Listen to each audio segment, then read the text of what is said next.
Thank you for joining us here for a look at how we want to facilitate these expert panels that you have volunteered to serve on. We're going to go through some general facilitation things and then more direct expectations so you know how to move forward and what is expected of you on these groups more than we communicated with you in the letter. But first, I want to say thank you for taking this on.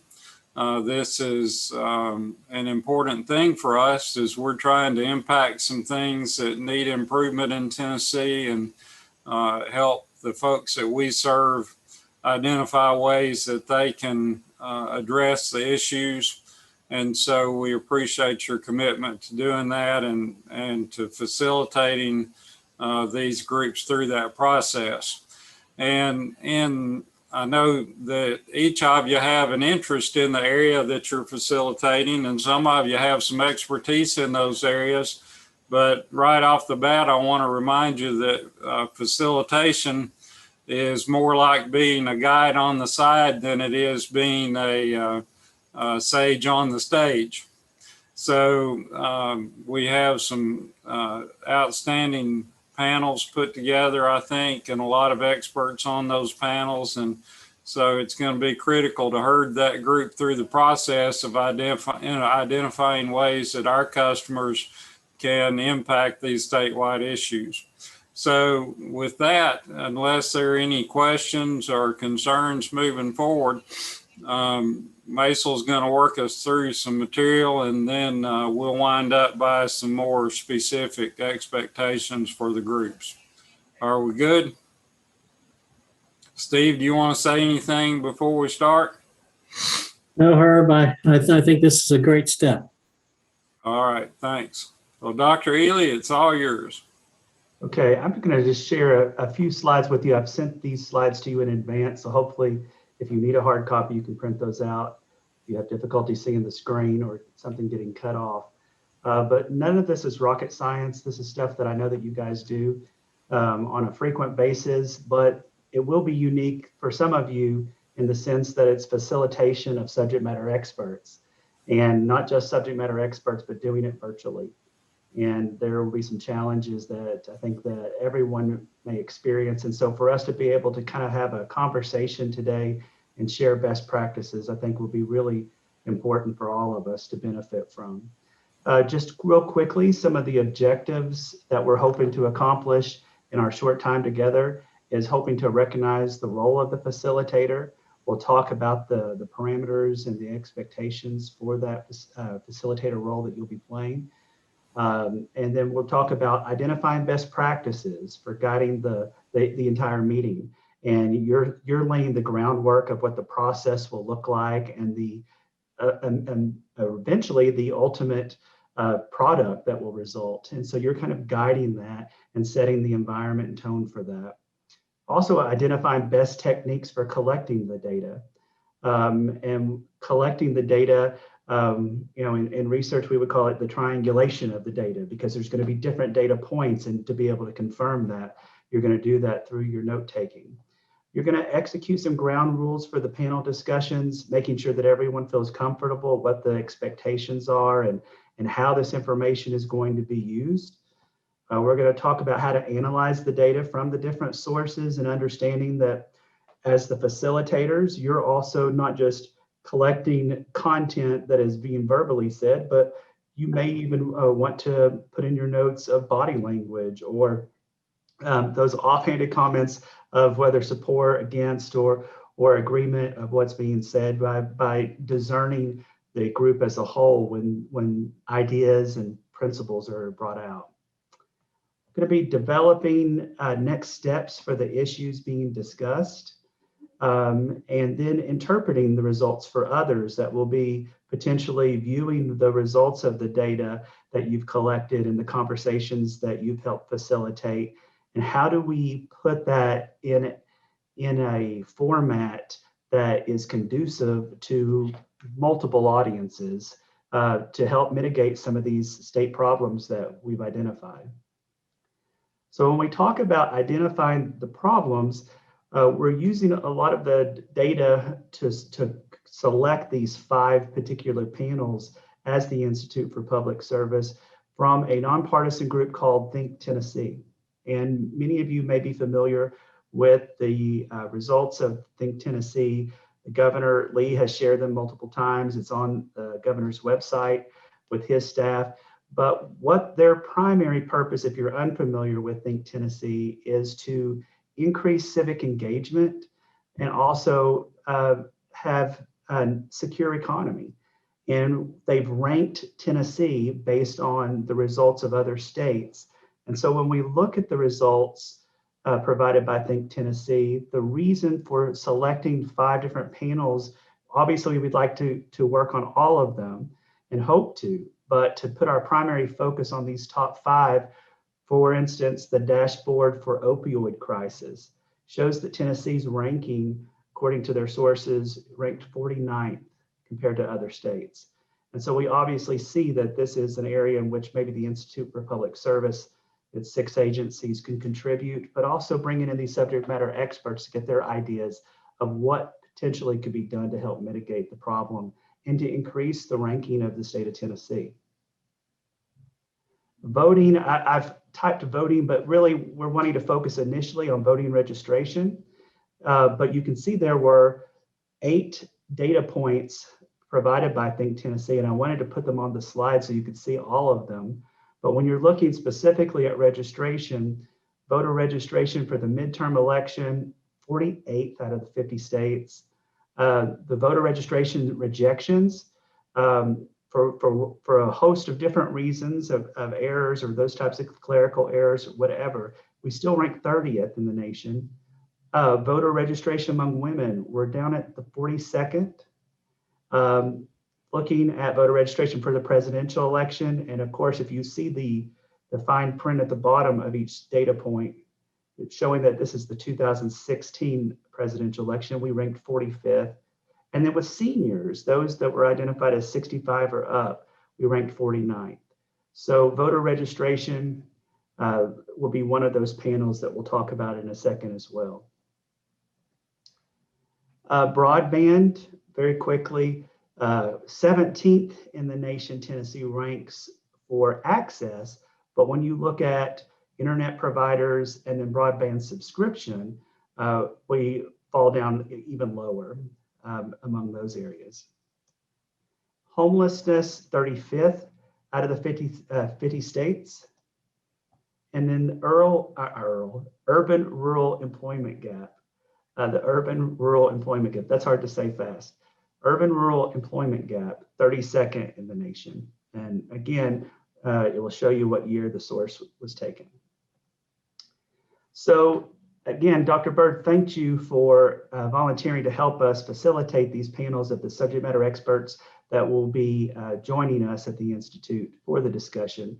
You can see, again, the 5 topics that we just outlined, and then we've paired up 2 of you for each of the panels. And we'll talk about the different roles that the facilitators, that you as facilitators will play, and then you all will discuss how you want to divvy that up and those responsibilities.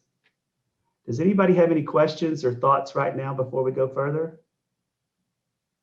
One thing I might mention is that there is a lot of information out there on some of these topics and sources of information that we need to draw on. We don't need to start from scratch. And it'll be important, for instance, in broadband, the governor's rural task force several years ago put together some things relative to broadband and urban rural employment and made recommendations. I can't remember how long ago, but Randy Boyd was one of the 3 co-chairs of that rural task force, and that information is out there. Of course, there are several groups working on opioids, including one at the university, the SMART group, and that group has Jennifer Tourville, who's head of that group, on the committee, but also Todd Best, who from the State Department of Health helps to drive some of the statewide initiatives around reducing opioid misuse. On voter registration, we have some people in the state that think that the fewer people vote, the better. And so part of your task is going to be figuring out how do we educate folks that, if something's right for all people, then we need to ensure that all people have access to that in an effective way. And on homelessness, Alicia and Susan, y'all have probably the fewest number of folks that have agreed to be part of that group. So one thing y'all are going to have to do starting out is figure out who should be at that table that isn't. And you can let the group help do that. But obviously, we're going to need to engage a few more folks in that group if we're going to be effective. And we have some great examples out there of other things, success stories across the state that people will know. And one thing I think about on broadband, the city of Irwin couldn't get broadband access to their folks, couldn't get a company to engage. So they started offering broadband as a utility. And so it's been a great success. And I think after they got it out to everybody, all of a sudden some other folks wanted to jump on board. But there are things out there like that that can help our clientele. And so, your job's going to be trying to get these groups to pull together the resources that will help cities, counties, law enforcement officers, manufacturers, and other folks that we serve be able to make a dent in some of these issues. So anyway, that's just kind of an overview, and we'll get into a few more details here in a little bit. Yeah, thank you, Dr. Bird.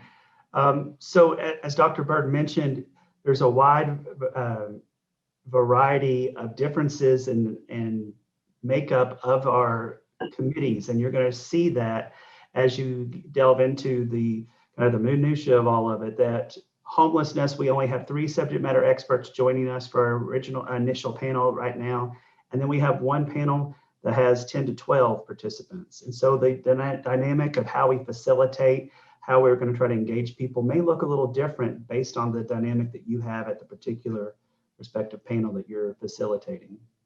So how to facilitate a discussion, these are just kind of generalities that you are familiar with, but we want to make sure everybody has a kind of a foundation to which to kind of bounce off of, understanding your role and staying neutral.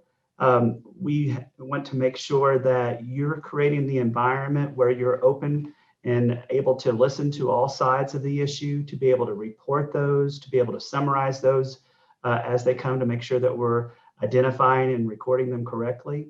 But you're not to be adversarial, and you're there to help facilitate the conversation, to keep it moving and to keep the process going, and making everyone feel engaged as part of the process. So you're providing that structure and process, you're guiding the discussion and helping keep the focus. And for many of you that know, when you're working with subject matter experts, they many times know that they are the expert in that area. And so you're going to be dealing potentially with some egos, and making sure that those egos don't get in the way of the information and the final product of us being able to help the state. And so you're going to be able to use your business acumen and your tact, and to be able to have those conversations and making sure that everyone feels heard and that they're leaving with a product that represents those best practices that we're trying to identify. You're going to record the discussion in a visible way. So we are going to record the panels only for note-taking purposes.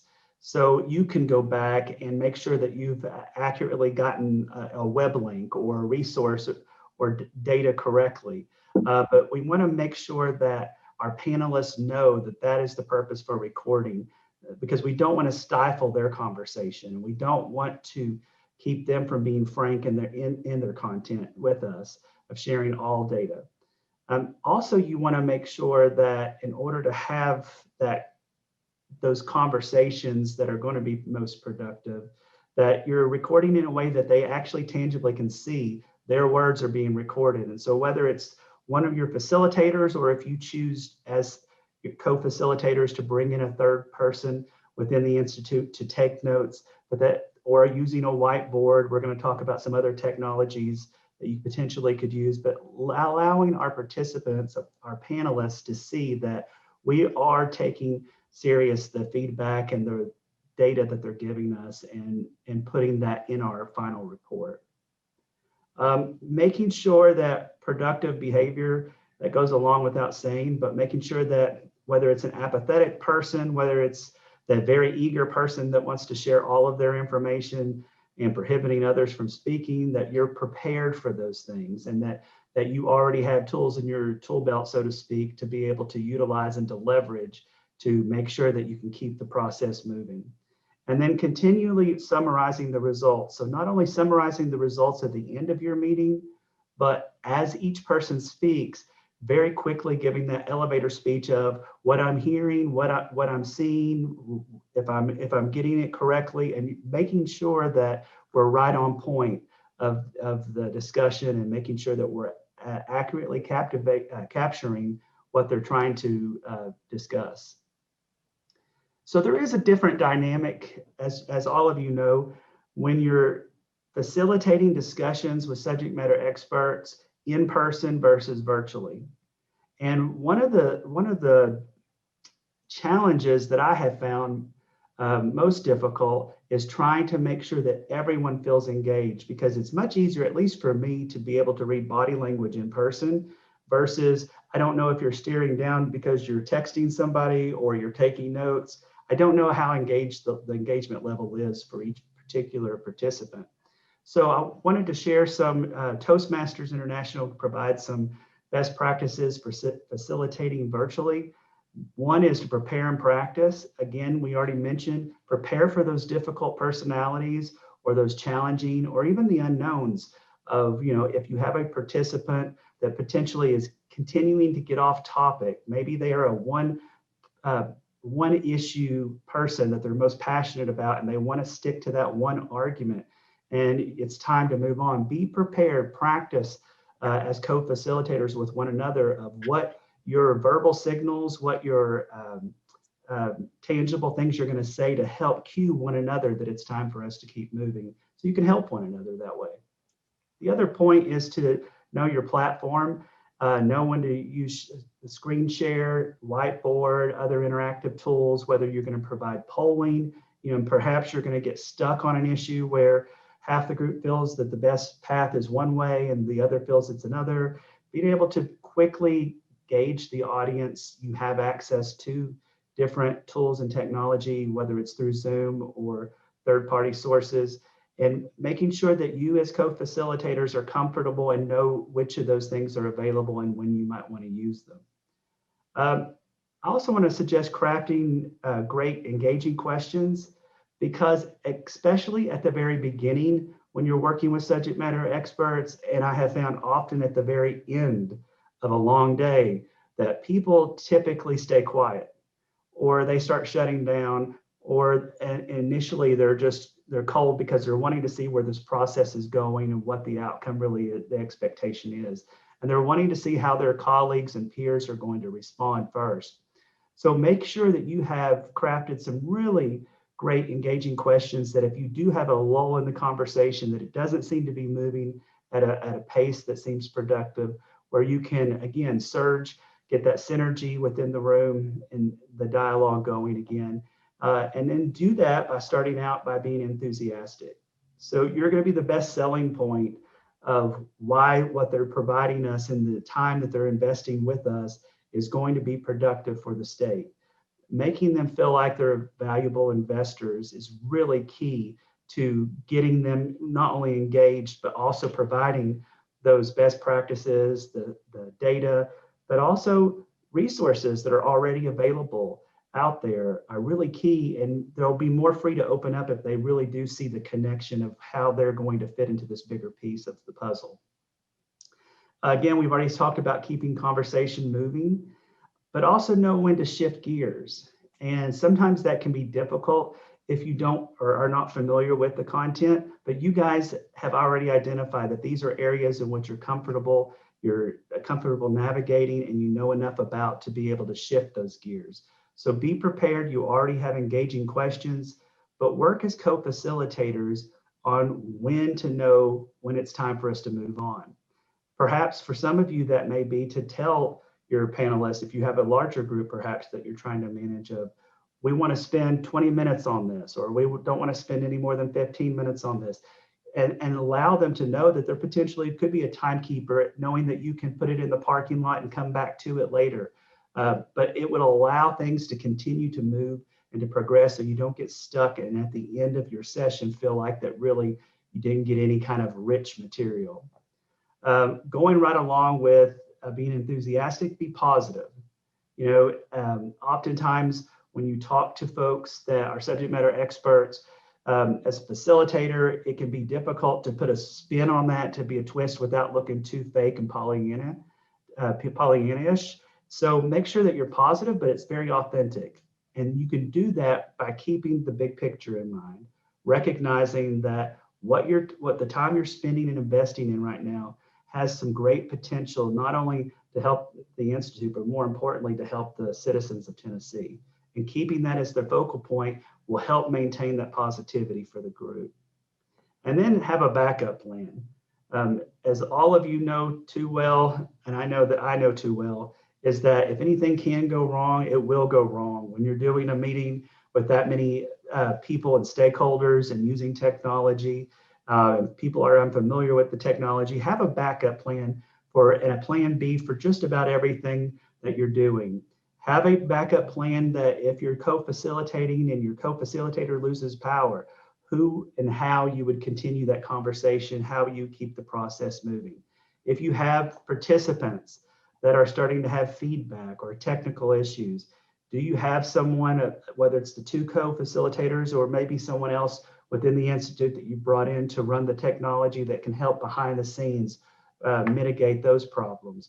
So kind of troubleshoot and think about what could we do to be proactive and have a plan in place to minimize those kind of issues in order to make people feel most comfortable and to make the most and maximize our sessions together.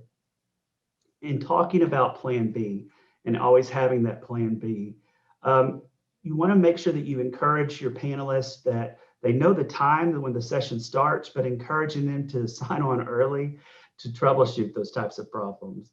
And sometimes it can be a simple fix, and sometimes it's much more than a simple fix. And so giving them that time in advance will help mitigate those issues. Make sure that you have the phone number of all your panelists in case their audio or video drops.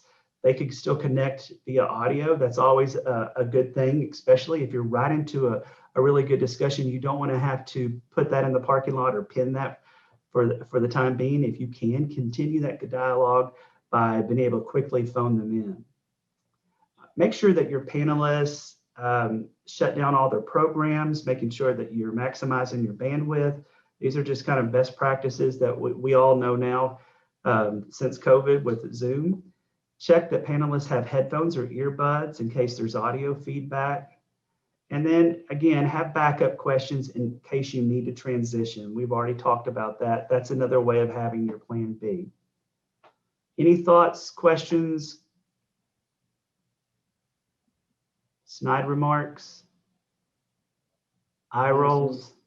Maisel, the only question I had, and I think you touched on it, but we didn't say for sure. I am assuming the platform we will be using is Zoom. Is that correct? Is that the intent? So, and Dr. Berg, please, and Steve, please speak up if I'm speaking incorrectly. But I think that one of the challenges that Dr. Berg wants to give everyone today is for you all to take ownership. And whatever platform you think will work best for your discussions with these experts, these panelists, that's what he wants you to use. Dr. Berg? Yes. Okay. That's absolutely right. So, you know, I expect probably most to use Zoom, but that's not a requirement, nor is it a given. It may be that most of your participants are using some other platform and they ask you to consider something else, and if you're comfortable with that, you're welcome to do that. And, at some point, if y'all want to have in-person meetings and not be doing it by Zoom, that's a possibility too, as long as we do that and do so under our existing COVID guidelines. That's not out of question. So it's up to you and your groups, what you're needing to do, comfortable with, able to use, those kinds of things. Okay, thank you. Okay, I am trying to make Patrick host. There we go. Patrick is getting ready to put you in some breakout rooms. We're going to do a quick challenge with you and just have some fun with it. But the scenario I'd like to give you before you go into your breakout room is to think about, if you have a panelist who seems disengaged and appears to be constantly looking down from the screen, he isn't providing any substantive feedback and appears to be uninterested or distracted, what are some facilitation methods you might leverage to mitigate this challenge? And I know in reality that some of you have already faced this, so I'm curious of what you all have found worked well. And if for anything, this is selfish reasons for me wanting some more tools. So again, you have a panelist who seems disengaged and appears to be constantly looking down from the screen. He isn't providing any substantive feedback and appears to be uninterested or distracted. What are some facilitation methods or just best practices you might leverage to mitigate this challenge? How are you going to get him engaged and do that tactfully? All right, does everybody understand the scenario that you have? Patrick, are you with us? Yep, I am, and everyone's assigned. Okay. All so right, how much time do we have in our groups? So you're going to be sent to a breakout room, and you'll have 3 or 4 persons in your breakout room, and you'll have only 5 minutes to just jot down 4 or 5, 6 ways in which you might want to utilize or leverage to get this guy engaged. Okay, here we go. Thanks, Patrick. Welcome.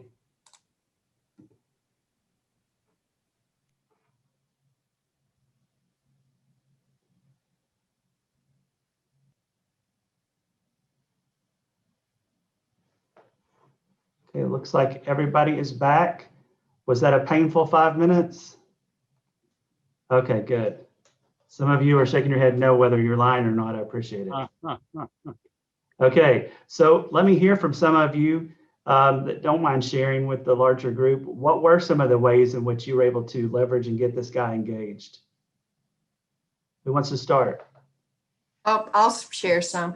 Thank you. One of the things that we stressed was, just being prepared on the front end and making expectations clear, making sure that the panelists, understand how to use the tools within Zoom, muting and unmuting, making sure that, no one dominates the conversation, but also at the same time, making sure that the expectation is that everyone will participate and that our jobs as facilitators are to make sure that there is, that opportunity and equal opportunity for everybody to participate. So a lot of, this we felt like could be taken care of some on the front end.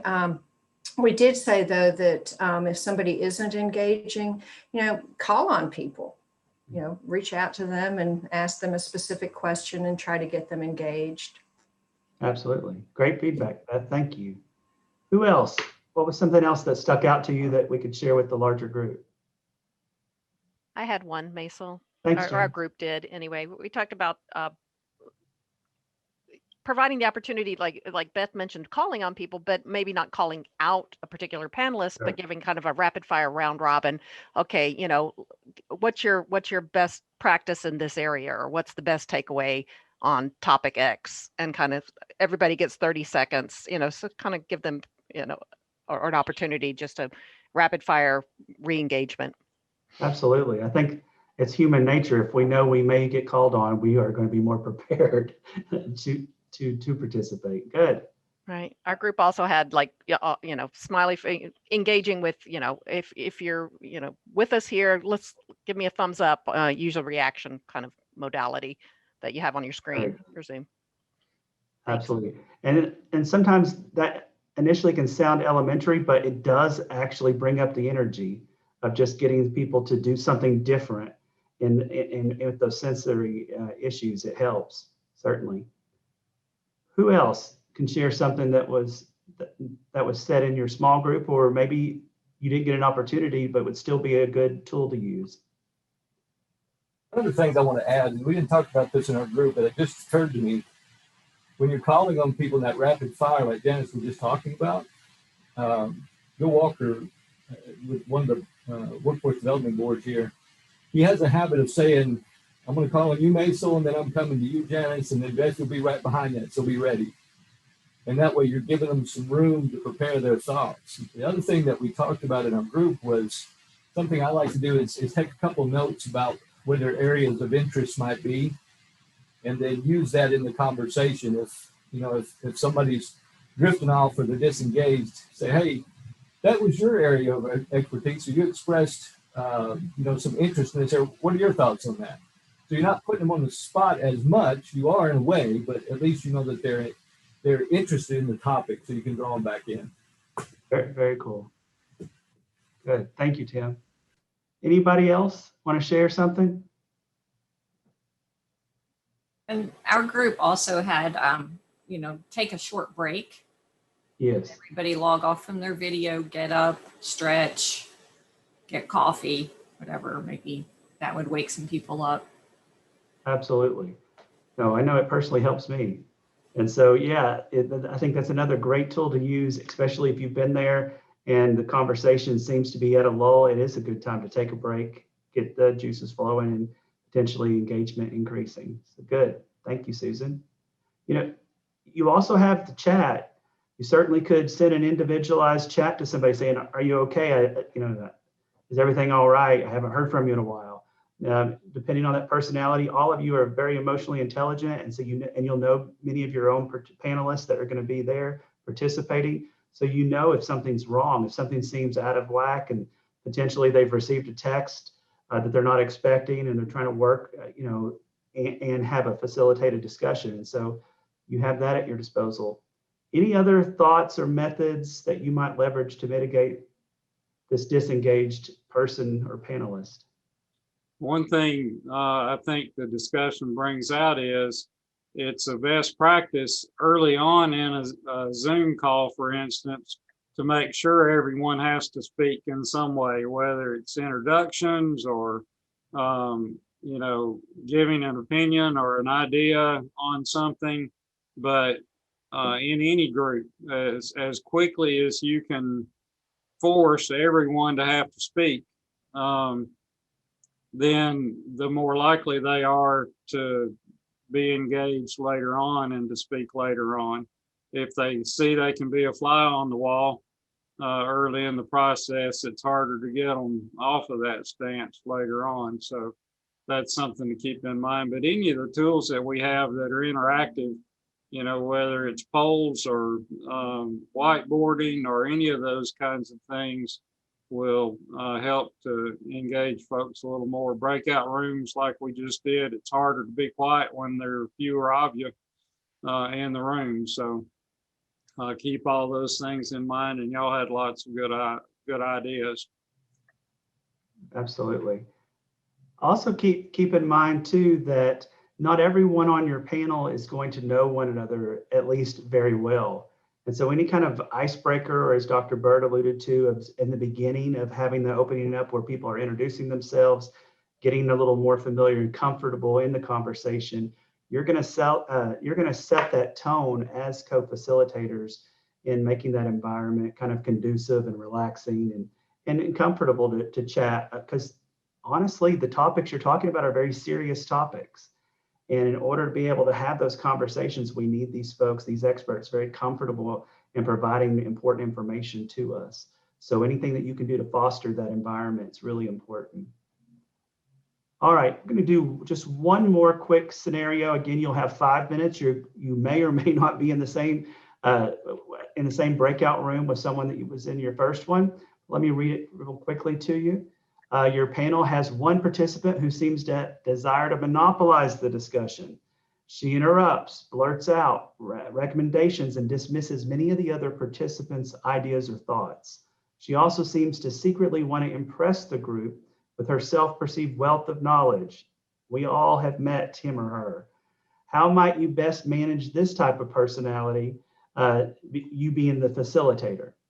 So you've got someone that is continually talking, interrupting others, sharing information, and certainly may be the subject matter expert in the room, the virtual room. But how do you manage this, especially to keep from hindering conversation or engagement from the other panelists as well? So Patrick, are we ready to go to that breakout room? We are, and the groups will be different from the first time. Okay, thank you very much, Patrick. See you in 5 minutes.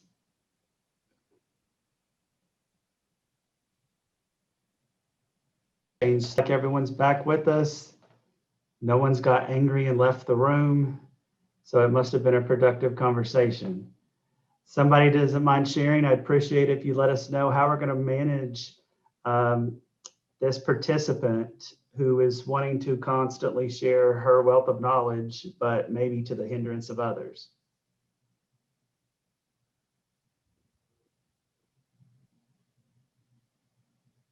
Anybody want to share, or are you going to make me use one of my tools? We just kicked them out completely. We just uninvited them. No, that's not true. We didn't do that. That's one option. Let's talk about another option. We agreed that you had to be very deliberate with these folks. You don't want to offend, obviously, but at the same time, you don't want them to monopolize the entire conversation. So you had to be very deliberate. Maybe you say, okay, hey, ma'am, give us 30 seconds on this topic, and then kind of hold them to that. Or you call upon someone else. Well, thank you for that. Let's hear from her now. So I think you have to be very deliberate. And you have to kind of ramp it up and escalate it if you can't manage it to eventually. I think it probably is a last resort. You have to have an offline conversation with them, perhaps. But I think that probably is your last resort. Sure. Good. Thanks, Jeff. Who else can share something that was either discussed in your group or maybe you're thinking of it as we speak? We Well, talked about all of the things that Jeff just described as well, but one of the things that we also mentioned was having that visual tool that you mentioned early on, that has all of the rules set out about this is how we're going to conduct ourselves. And so you might have to refer back to that at some point. You might need to take a break, recalibrate, come back and refer to the rules that you established to begin with about how you're going to proceed. absolutely. Great, Alicia. And we want to make sure that everyone understands that they've agreed and bought into those rules at the beginning too. And I should have highlighted that even more so than I did. We definitely need to make sure that they're constantly reminded that we're going to keep ourselves accountable. These are the rules we've agreed to have in this environment. And absolutely good information.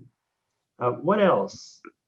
We spent some time talking about the value of having clearly defined objectives for the meeting and perhaps having an agenda as well. Something that on the front end that clearly defines this is what we want to accomplish during this time. And that way it helps to ensure that you don't spend too much time on one particular topic. It's easier to transition then to say, we have a lot of other things we need to get to as well. And to stay on track with our agenda, we'll have to come back to that at another time. I think that's a great point. And understanding and admitting in the beginning, I think too, goes with what Beth is saying, is that we know that there's not enough time in the day for us to have a full in-depth conversation on this very complex issue.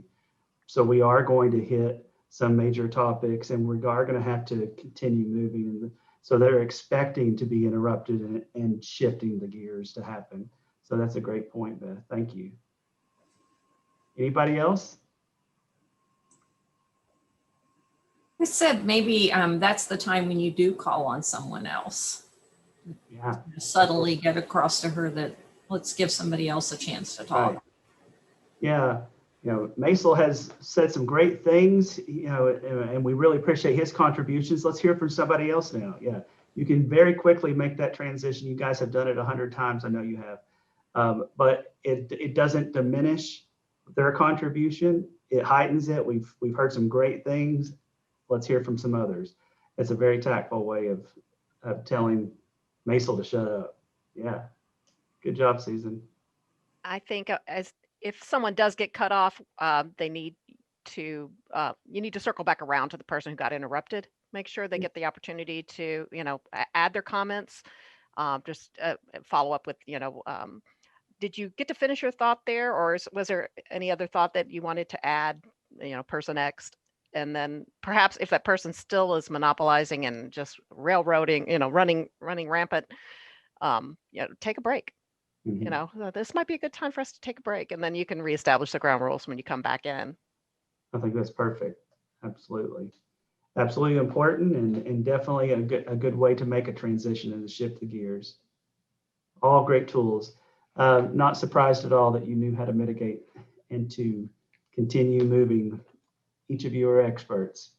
One thing to consider in particular is that you really do have some experts in their field on these groups. And sometimes when that's the case, folks may be very much engaged in what they think is the best way to move forward on an issue. And they may not consider other ideas from other people or other perspectives in the group. So it may be necessary at times to remind people that there are multiple paths sometimes to a solution. And sometimes one works better for some groups than other groups. And so you may have to say, well, we've heard one perspective on how to address this issue. Let's hear from someone else that may have a little bit different take. And so,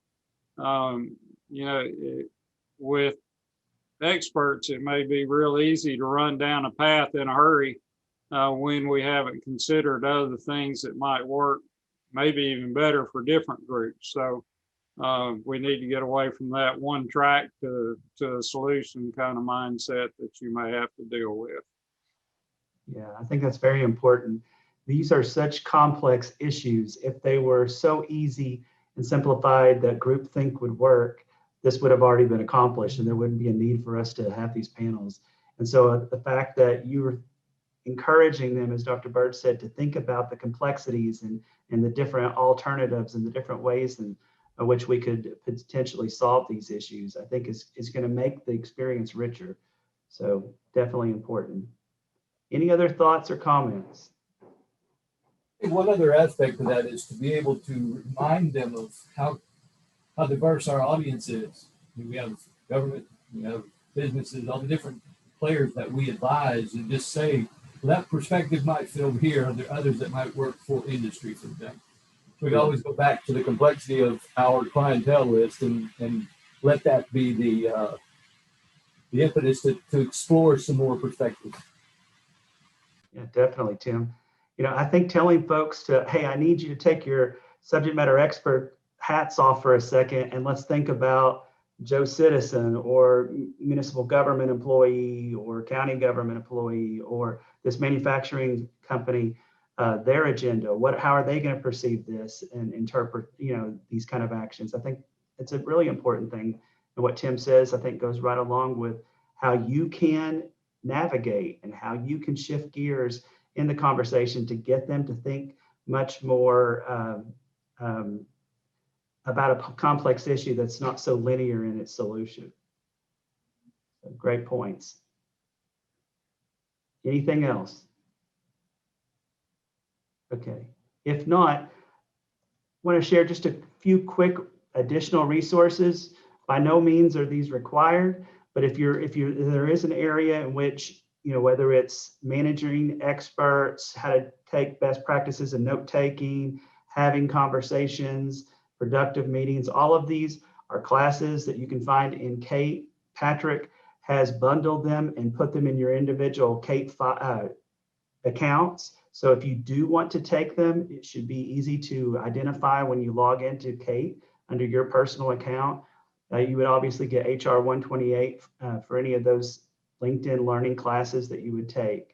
But we just wanted to give them to you as additional resources to say, there's an area that you're thinking, hey, I need to be reminded of some best practices in this area, or this is an area I know that potentially could be a weakness or an opportunity for growth for me, there are some additional resources outside of what we've talked about today that you could find that would be free. And you'll find them in your CATE account. And so if you're not interested, you don't have to take them, but if you are, they're available. Anything else, Patrick, that they need to know about those CATE classes? No, it'll be on your employee CATE account. And when you log in on the right-hand side under my curriculum, it'll be right there. So you'll just open up the curriculum and then they should just launch automatically as soon as you get in there. But if any of y'all have any questions, you just shoot me an email and I'll be happy to answer them. Okay. Any thoughts, questions about that? Before I turn it over to Dr. Bird, we're going to shift now to making the plan before the meeting begins. And one of those things that I wanted to share with you is that Susan, her team is going to be working with Dr. Bird on creating a video that you'll show at the beginning of your panel session that will thank them for participating on behalf of IPS from Dr. Bird, but we'll also give them a statement as to the purpose and where this information and the purpose behind the panel meeting today that will kind of hopefully set the tone as you as co-facilitators then follow up after that video is shown. So hopefully that will immediately answer some questions that may need to get resolved in the beginning, but it will also create an environment of this is where we're going, and we're happy that you're participating today. And hopefully it's going to have greater buy-in and engagement from them to recognize that this isn't just an academia exercise. We're hoping to actually do something with this information to help the state's rankings in these 5 areas. So if no further questions or comments, I'm going to turn it over to Dr. Bird about making a plan before the meeting begins. Scott? This is Scott. I do have a quick question. So, Yeah. Looking at the spreadsheet of panelists and that sort of thing, and I'm beginning to wrap my head around exactly what we're doing here. And they have all agreed to participate with us in a role as a panelist. This is pretty much a one-shot deal with these people. In other words, it's what I'm gathering anyway, and unless there is some ongoing work, particularly given the timeline that we have, are we facilitating a discussion that we will come up with, some actionable items, or is that what we're looking at here? Yes. We're going to touch on that more here in just a minute. Okay, I'll be quiet. I'm getting ahead of the game then. No, but that's good that you're thinking about it. Yeah, Dr. Bird's going to share some desired outcomes and possibilities that you'll be able to, as co-facilitators, determine what would be best. Okay. Great question. All right. So, there's a statement, if you keep doing what you always did, you keep getting what you always got, or something like that. And a lot of these issues we're looking at have been long-term ongoing issues. What we're doing here is taking a little bit different stance and a different look at them, in that IPS is not a regulator. It's not a provider in any of these areas that we're talking about. We're not going to be the solution for any of them. And all we're doing is pulling together experts to get their recommendations on how we can help folks that do have a role in solving these issues, and see if we can engage them by giving them best practices. And we'll go through a lot of the different outcomes that we think could happen as we move forward. That's why we are the facilitator here. We know our clientele, who we work with, and our thought is that we can help pull together the resources that then we can go deliver to our clientele that will help them address some of these problems. Now, as far as planning goes, Steve is your contact on all these things, and he's going to coordinate the work overall. And so if you have questions, you need something, reach out to Steve and he'll be your contact on those things. As far as putting your plan together, I would expect co-facilitators to meet together soon. And, some of the things you're going to have to do right off the bat, kind of think about, we're going to give you a timeline, a rough timeline in a little bit, but think about, how you own this, how you plan your work together. Co-facilitation is a little bit different than just plain facilitation in that when there are two of you, you can support one another. One can be watching body language and engaging folks in chat while the other is actually facilitating the discussion. You can make sure if somebody misses something, you are able to interject and make sure we don't miss something as we go along. There are all kinds of things, and the reason why we wanted two of you is so that you don't have to manage as much in these sessions as you would if you were by yourself. So that kind of leads us into roles. And as we look at roles, we've already mentioned, you need to pay attention to your time. Somebody's going to have to lead the conversation and lead through the exercises and those kinds of things. To do that, you might want to enlist some technical support. If you think you want to do that, we're leaving it up to you to arrange it. So within your agency, there's usually somebody that can do that. If you strike out and aren't finding the person in your agency that you know to be available, reach out to Steve and he'll help coordinate trying to get someone to be your tech support as you go through these things. The other is note taking.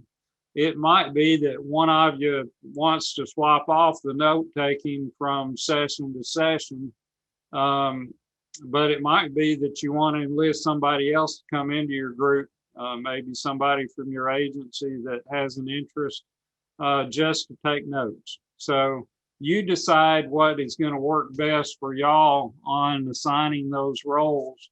But make sure you have a clear plan when you go into each of these meetings on who's on first, who's on second, who does what, and those kinds of things.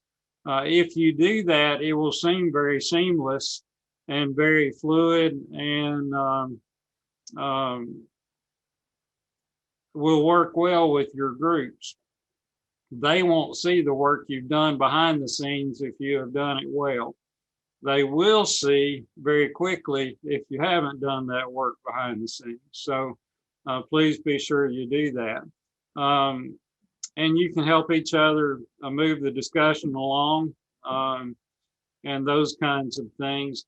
Somebody needs to be responsible for hitting that record button. And again, as Dr. Ely said, the purpose is to be sure that we capture everything we need to do and those kinds of things. So the roles you have ongoing in your meetings will depend upon you and your needs and what you want to do as a facilitator pair. Any questions on that at this point? All right, everybody good. So, we already mentioned that when you facilitate, comes from a French word, Janice. You can probably tell us, but the word comes from a French word that means to literally make easy. And so your role is to make moving through this process easy for the group, which means you do that planning ahead of time. You monitor the group and keep them active and engaged, keep them moving toward the task that they have agreed to take on. And, again, as I said early on, you're more of a guide on the side instead of the sage on the stage. And, it's a very much a helping kind of role, helping pull out the information that the group has so that we can move forward. So that's what the role will be. Okay, go on there, Mason. So we'll have an intro video where I'll basically just thank folks for doing what they're doing, remind them that our task is to produce products that can help our customers. And I'll spend a minute talking about what those might look like. And then you'll fill in any of the gaps for your group from there. Again, I'm going to challenge them to own this process, that, you know, the things that we throw out as examples or possibilities are certainly not the be all end all, that the group may realize there are other things that we could and should do, other things that we could and should include. And so if that's the case, we want folks to own it and to do that. We're going to ask the group to pull together what we already know, and that will be one of the first tasks that you assign in the first meeting. And to keep things moving along, you're going to have an active actions list or an assignment list, deadlines that you share out with the group and those kinds of things, so that you can move those forwards. And the bottom line is, we've had these nagging issues in our state. What can we do to get them moving in the right direction? And how can we help our clientele to do that where they have the ability to influence those things? So does that make sense?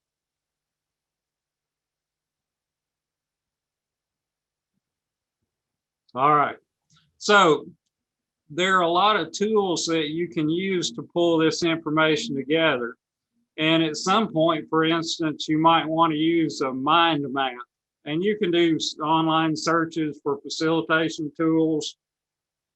You can search for ones in particular.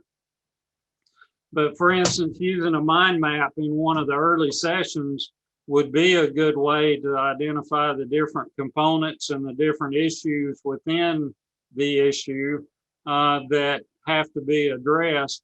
Sometimes things are kind of in a cycle, and if you can find a place to break that cycle at any one point, you can have a positive impact on changing behavior. So mind map might help to identify those potential break points, or at least the issues that we have to identify. You know, for instance, if we were doing opioids, you know, one piece is the prescription side, right? Because if doctors aren't prescribing opioids, then the ability to become addicted to them is much reduced. Another part of the problem that we have to address is the stigma that goes along with addiction, and maybe working to change public perception on folks seeing addiction as an illness rather than life choice. Could be helpful. Being able to do treatment by telemedicine. There are a lot of different things in there that might come off as you do that mind map into what the issues are around the problem that you're facing. Polls, whiteboards. It's real easy to use the Zoom whiteboard, although the downside is people can type on top of each other. But you can use that as a facilitator to you know, do anything that you would do on a whiteboard. And if you're not familiar with that, visit with your tech person or Scott or somebody. One of us can show you how to use those if you haven't in the past. And in doing that, you can do some voting on a whiteboard. By putting a linear scale, and on one end may be no way, on the other end may be endorse, and you may have a 10-point scale in between, and people can put a dot, a stamp on that as you look at it. Listing pros and cons on a whiteboard. Do the best you can to draw a mouse line down the center of a whiteboard page. and type in pros on one side, cons on the other. So there are a lot of things that you can do to help people move off of center and start to see the whole picture. And we encourage you to look at all those things. Doing a strengths, weaknesses, opportunities, and threats analysis is another common thing that we can use. There are all kinds of tools out there, and we encourage you to use those to help the group move forward as you need to.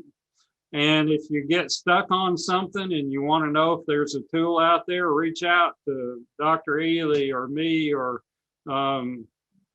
anybody else that does much facilitation and see if there are ideas on a tool to help move people along as we go.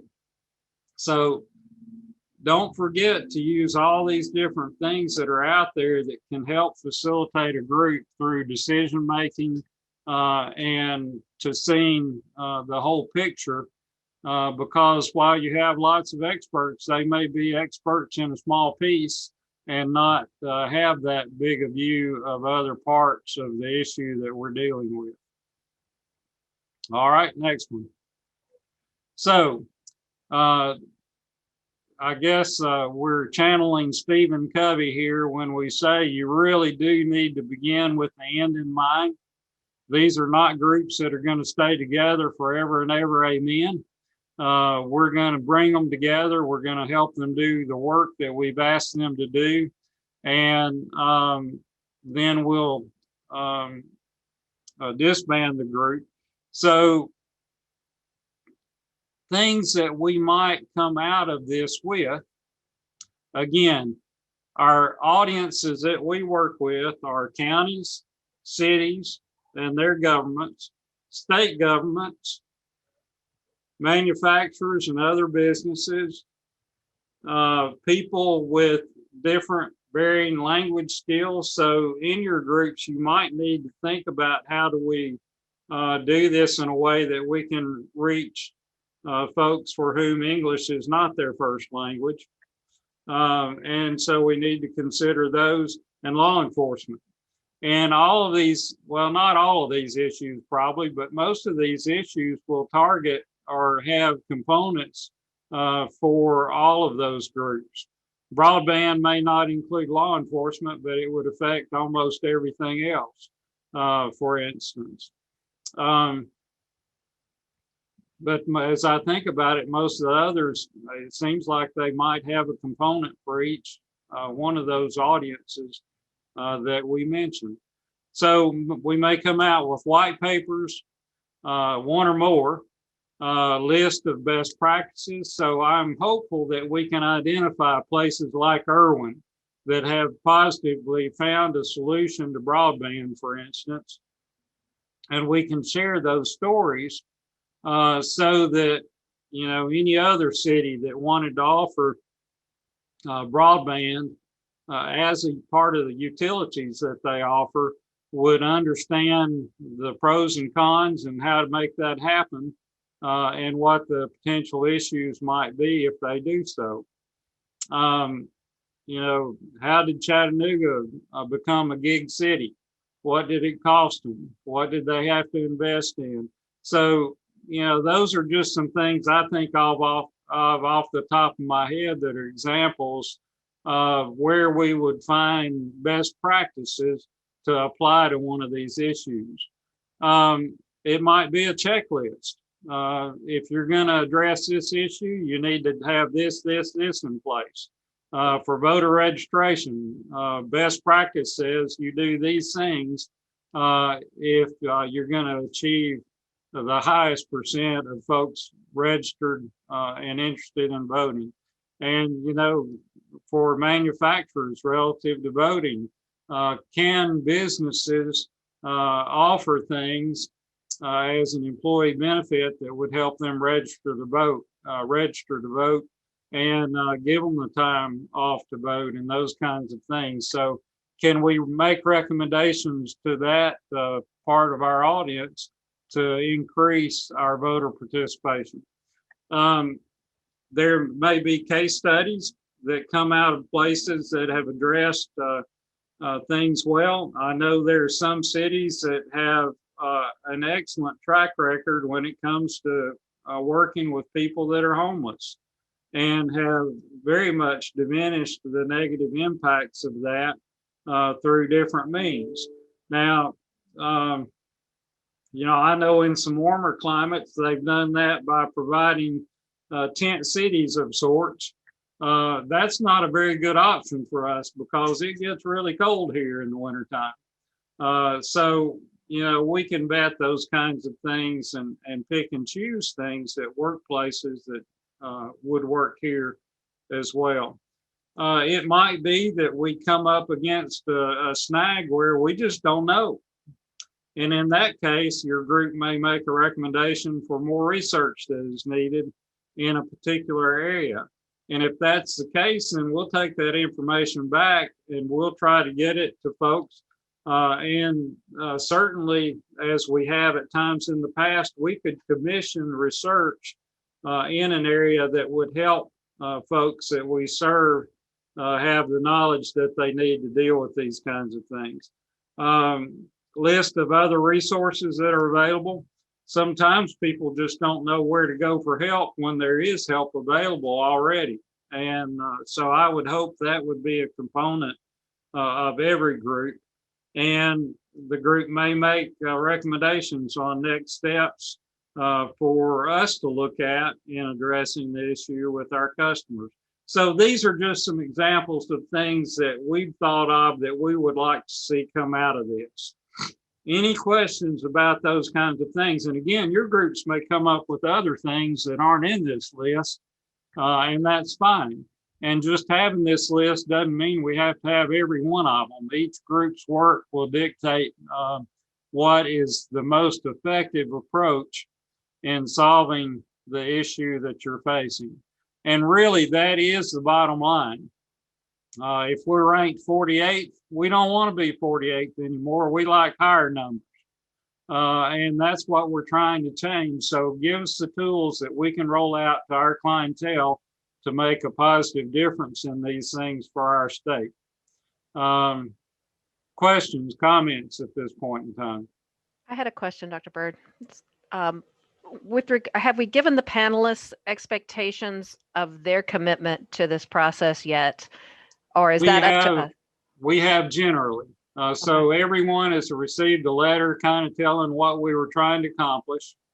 It hasn't gone into this much detail, but it listed some of these things.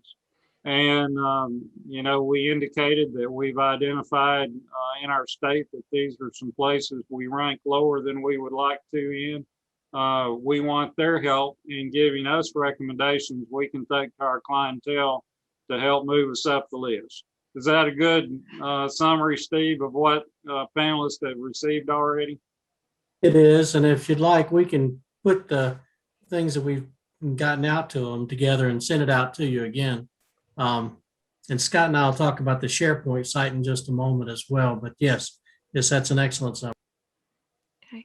And then the amount of time for each panel, was that part of what was communicated to them as well? They were going to make a 2-hour commitment or a multi-day, multi-event commitment or What we've told them was that was really up to their committee. Some of these may need to meet often and then decide that. Some may not need to meet much at all.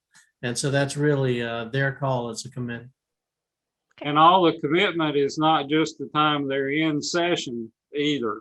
We expect, folks will go out, they'll pull resources and what we know together and bring it back. And so there will be investment outside of the committee.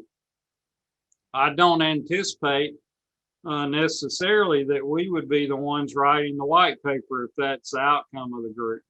I would hope some of those group members would take that on as a project to do that. Again, our role is trying to facilitate pulling the information we need together so that we can help our clientele address these issues.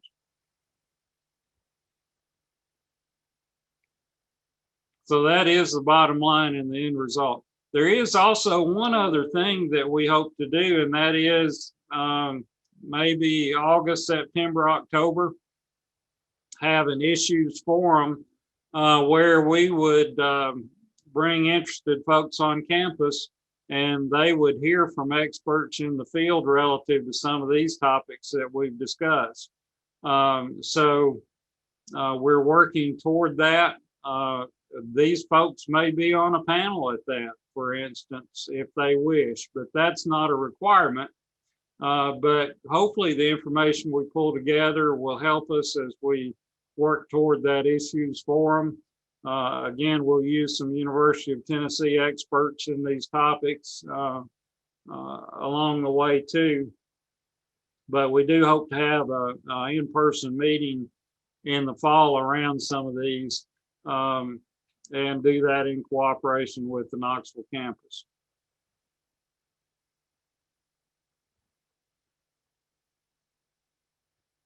All right, next one. So we are putting together a SharePoint site for each of our groups. And these are some of the things that that we expect to be deposited there. We will need to make group participants that aren't university employees a friend of the university so that they have access to that. And Steve and Scott will be in touch with you about what we have to. There's a friend of UT form we have to submit. That'll get them a net ID. Once they have a net ID, we can give them access. So Scott and Steve, what would you say about the SharePoint site? Oh, Scott and I were just talking about it. We're putting together some instructions for everyone, and we'll share that out with everyone. But you can see this is really the kind of the central repository to some degree so that everybody can have access. The other issue is whether people that are not on this committee, for example, would have access to the same information. I will just add that a lot of these topics overlap. And so some of the research would be good for everybody. Some people may want to know what's going on with the other committees and all that. So those are all issues we'll explore. But yes, we'll have instructions for you and lay out exactly how to do that. Anything else, Scott? No, I think that's about it. We will, as you and I discussed, we'll set up a separate site for each one of our working groups and, decide what to do from there. How static is the composition of the panel? I mean, if someone wants to join later, or if it gets to be, more involved, or different types of expertise is needed, is that something that you want to remain static or change? Some of our groups are fairly large already. In those cases, if there's an expertise that's missing, sure, bring it in, but I would be more hesitant with the very large groups than I would the smaller groups. And again, as mentioned already, there's one group that's absolutely going to have to enlist some more expertise because there are only 3 on the group in addition to our facilitators for that one. So these groups are not set in stone. Somebody after they start may say, well, I didn't realize it was going to take this much. I'm going to have to bail out. And if they had expertise that we need to replace, you might talk to them. All right, who else might could fill the role that you have on the group? Or you may, the group may identify people in areas that are missing. And in those cases, just the more you have, the more difficult it is to facilitate the work. But if you have a large group, you can divide the group up according to expertise and have each group working on a piece. So, you'll just have to, that'll have to be a fluid thing, and y'all will have to decide. And again, that's another good reason for having facilitator pairs. You can, between the two of you, may observe places that you have expertise that you have too much of, and areas you may not have enough of. So you'll have to work that out and take care of that.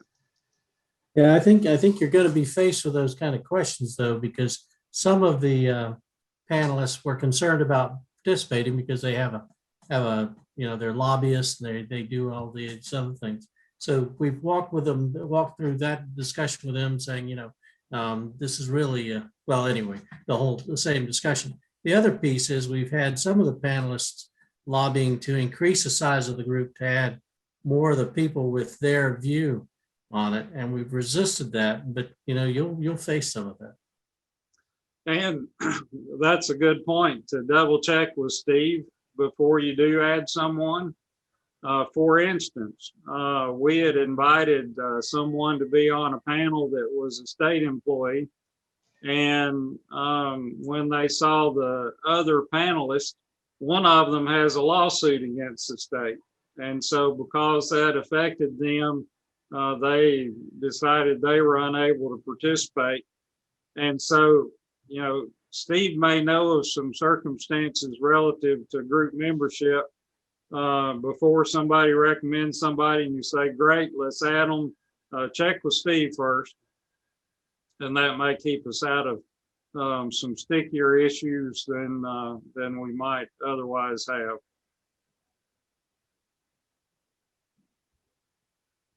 All right. And Dr. Bird, just so we know, how were the panelists chosen? So we put together kind of a brainstorm list among the leadership team of people that would be good in certain areas. I ran that by our president, and he added people to the list. So we talked to a number of different people that had knowledge of people who were experts and had interest in these different topics. After we ran that by those groups and came up with this list, we invited them all to participate. And those that said they were interested in participating, we asked them, all right, here's who has agreed to be on this group. Who are people that are missing that we need to invite? So we reached back out to the potential panelists and asked them to recommend someone. Some of the people that said, hey, I can't do it, also said, here's somebody else that would be good in my place. So we vetted it through a number of folks just brainstorming who we could invite. We invited them. And then we asked the panelists, who do you know that ought to be part of this? What are the thoughts about designating a chair for the panel? Has there been discussion about that in terms of the pros and cons of doing that?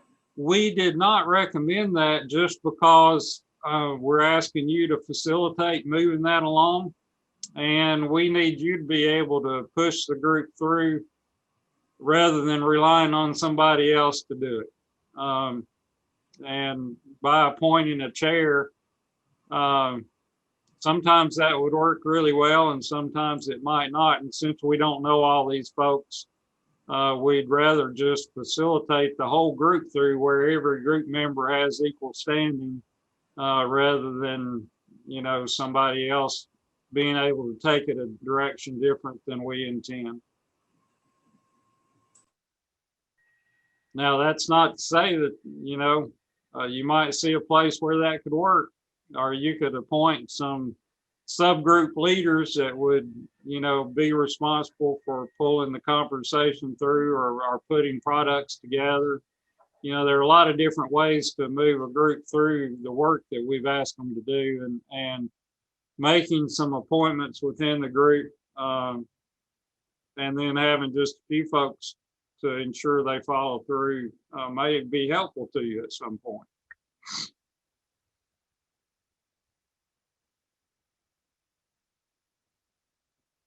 Other thoughts or questions?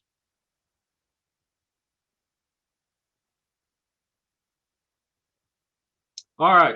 So Dr. Ely already mentioned from the very beginning, one of your roles and one of the first roles is for you to take ownership of this process.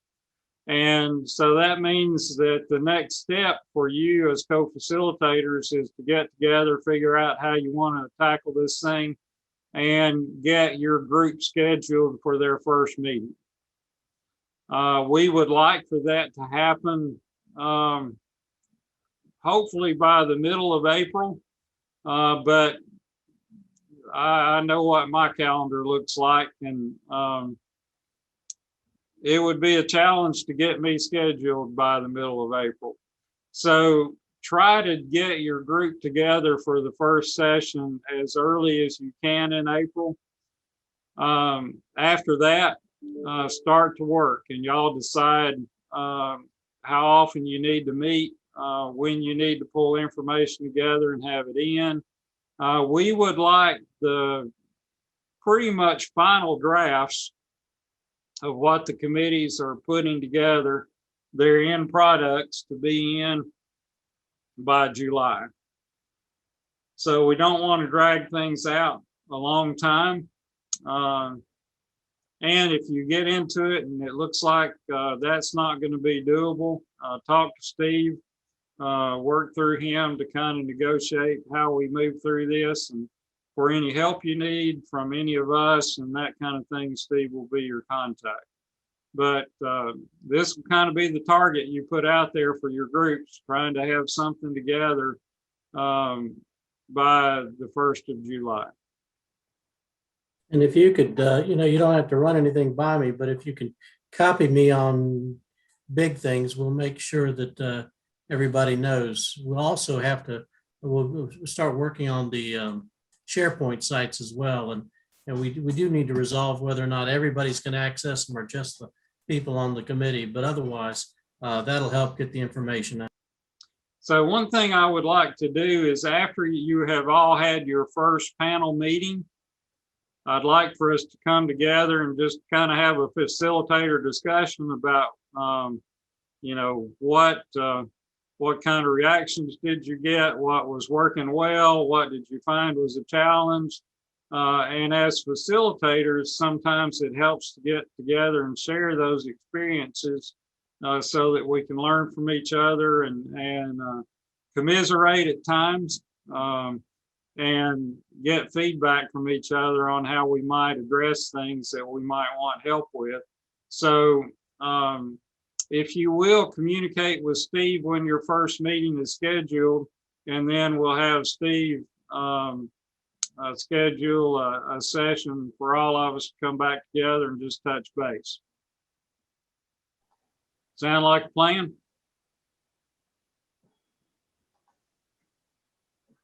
All right. So that's all we had planned for you today. That's a pretty good load, though. Again, thank you. I appreciate your willingness to tackle these things. These are things where we can have a lot of influence and make positive direction for our state.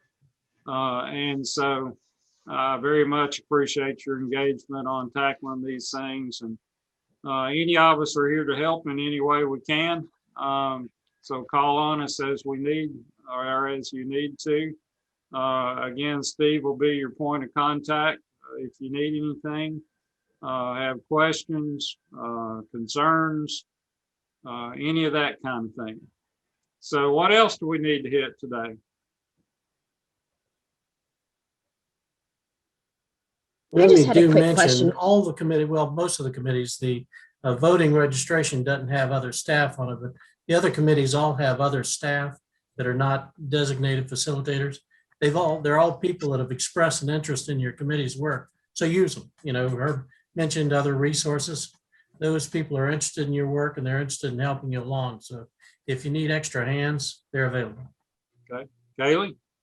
When you said the final draft is due, are you talking about like a written out of who's participating and what kind of topics you're going to be covering?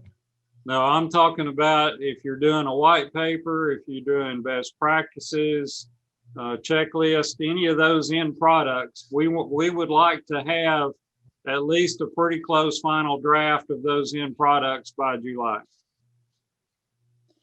And we're going to be recording these, I'm assuming, when we're doing the actual discussion, when we're facilitating, will there also be other people besides the panelists listening? Is this going to be something that's scheduled, or is it just going to be recorded at a time that we determine and then it'll be released later? No, it is only, the recordings are only for your group.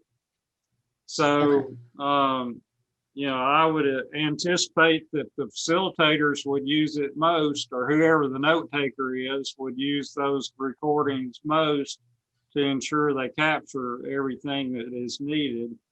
Second of all, panel members that couldn't participate in the scheduled meeting would have access to go back and go through it, but I would not expect it to be shared beyond that. And notes should be not verbatim notes, just more summary notes and that kind of thing, so everybody feels free to discuss. So would it be a more accurate description of the folks that are participating? Is this more of a task force as opposed to a panelist discussion? It's not a panel discussion. It is a panel of experts. Okay. With a work product expected, one or more work products expected at the end. When we've been asked in the past who the audience was for these panel discussions and all that, we've emphasized that there really is not an audience other than IPS, and trying to use the work product that comes out of this to help our customers and clients. And so that's kind of it. So they're not on a stage, and as Herb put it, not a sage on the stage. They're either them or us, but they're working through the issues, trying to give us something to use with our clients and customers. So I just want to add one thing. I know that Dr. Bird, you just said that the expectation is that the recordings would not be shared further, but I think we all need to be mindful of the fact that these are public records that will be produced. And depending on what the topic is, it might be of interest to other people. So we know what our roles are. And we know that we need to stay neutral in this, just in case somebody has an interest and they want to get these recordings at some point. That's a good point. Anything we have certainly falls within public record law. And, I don't anticipate anybody wanting a recording of a session, but as Alicia points out, it could happen. Well, and I think she makes a great point too, is our role is to be neutral, and we are just facilitating the dialogue. And that's really important, especially since it will be recorded. Patrick has put in the chat room for me to mention that some of our state government agencies, the state contract is only with WebEx, so they only have WebEx accounts. If you need a WebEx account to use as your platform and you choose to do that as co-facilitators, the Navy Center has several WebEx accounts we're happy to give you access to. So that's another option as a platform if you go in that direction. I have a quick question, and I'm sorry if you've covered this. Do the participants, are they aware that they'll be recorded, that the sessions will be recorded? Have we told them that? No, we haven't told them Okay. that yet.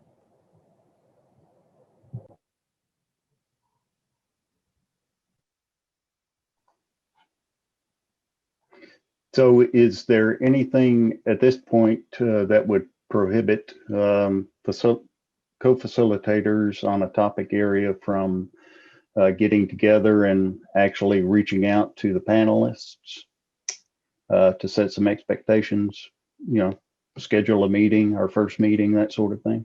That is your next task. Get together, make your plan, and find a date to meet. Okay. Now, one thing we didn't talk about, we talked around it a little bit. Sometimes it's helpful to put together expectations for the group at the very beginning, or set ground rules, as so to speak. Those things like, when somebody's speaking, everybody listens. The things that are discussed in the group are not shared except for in the work products that we're working toward producing. That what happens in Vegas stays at Vegas kind of thing. All opinions count, all ideas count.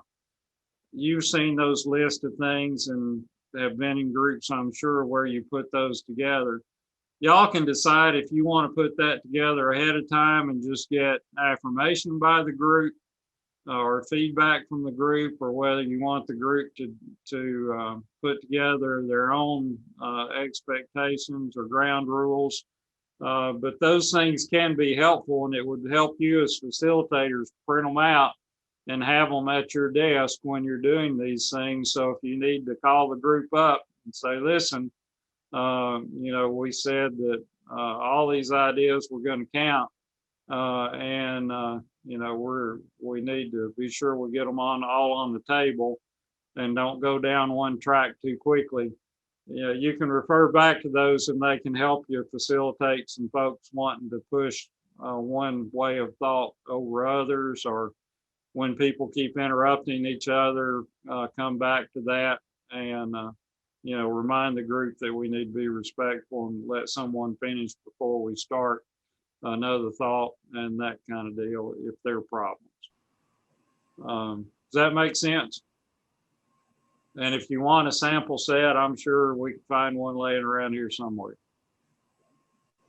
Herb, Danny asked about whether they can have access to the contact information. And yes, the contact information should be in the list of people that have accepted, but I will resend that along with any of the contact and any of the information that we've sent out to each of the panels. The data that was used for the rankings that you presented at the beginning of this, can you share the more details on that? That's all the detail we have, but we'll certainly share the Think Tennessee rankings with you, and I would hope that you would pull those up and share those with the group at the beginning and say, this is why we're here. We want to change this number.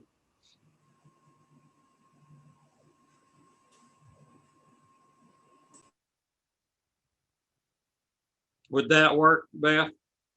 Yes, I was just looking for more information about how that ranking was developed, but the data is behind it. I don't have a clue. And if there was more on the Think Tennessee website, I don't know. I haven't found it, at least. Steve, have you found anything else behind these rankings? Oh, and I have tried. There's not an awful lot of data out there, but I'll send you the website link as well, and perhaps that'll give you something. Now, each of the squares have a source of that data point on the square. Now it's, in little bitty type, and you wouldn't have been able to see it on what we sent you, or what we put up on the screen. But the source of those data are listed for each of the measures that are there. Okay, because what I'm really thinking about is if we're going to talk about how to move that needle, what are the components of the needle? Yeah, you're going to have to identify what they are in the group. Yeah. Because sometimes it's just not even clear what the problem is. And so you really do have to look at that. And that's where something like that mind map would help you, I think, as a group, for them to think about what are the things that impact this issue. Hey, Beth, I did contact Think Tennessee on a couple of them to ask, and they would send me direct links to whether it was the Bureau of Justice, data, and those kind of points. And then I was able to find out what was the criteria for those rankings. Oh. So if you're doing broadband, or if you're doing urban, rural, I can't remember which panel you're on. Yes, I'm on urban rural employment. So then you may want to formulate your question of, I see the source as XYZ. Could you give me additional information of where I would find these on these government websites? And they at least responded to my question. Okay, thank you. The lead.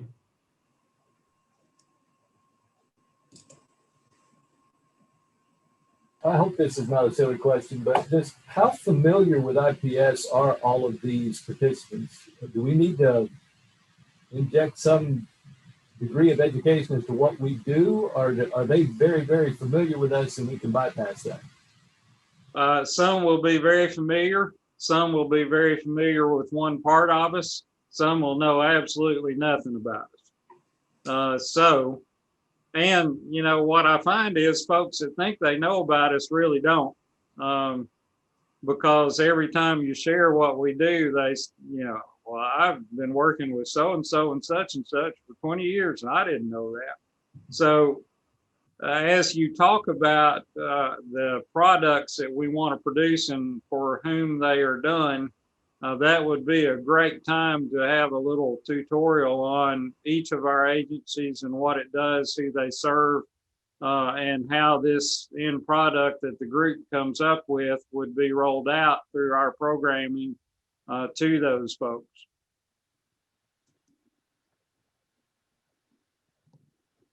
So that's a great question.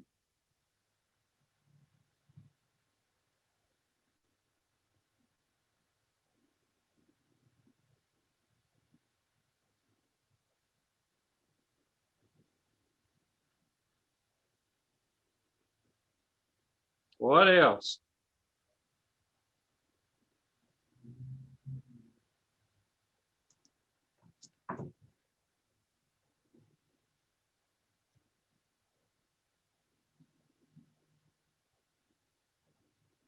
All right.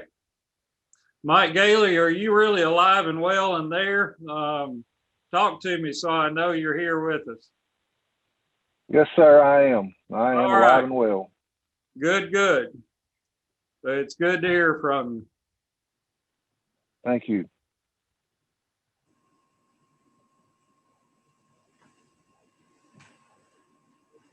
All right. Well, we don't want to belabor things any further. If you're good, we'll go ahead and sign off. But again, thank you for doing this. It's going to be good and important work. And we're really excited about seeing the end products, hopefully around the middle of this year, around July the 1st. So again, if you need anything, reach out to Steve. The rest of us will be resources and can help you in any way. And your fellow facilitators, I'm sure will be able to at least be a shoulder to hear if you're having any issues and you want some feedback. So take advantage of this group and reach out to Dr. Ely. You know, take a look at those courses identified in Kate, and that'll be at least a refresher for you, I think, on some things and have some good ideas. And anyway, really look forward to seeing how your groups go. And I'll look forward to the next time we visit after your first session to kind of hear how that went for you. But thank you. Again, own it. Try to ensure that your group owns the process. And again, the things that we're proposing as products are just the things we thought of, and they may have a better direction and course. And as long as it helps us help our clientele, we're good with it. All right. Y'all have a good rest of the day. See ya.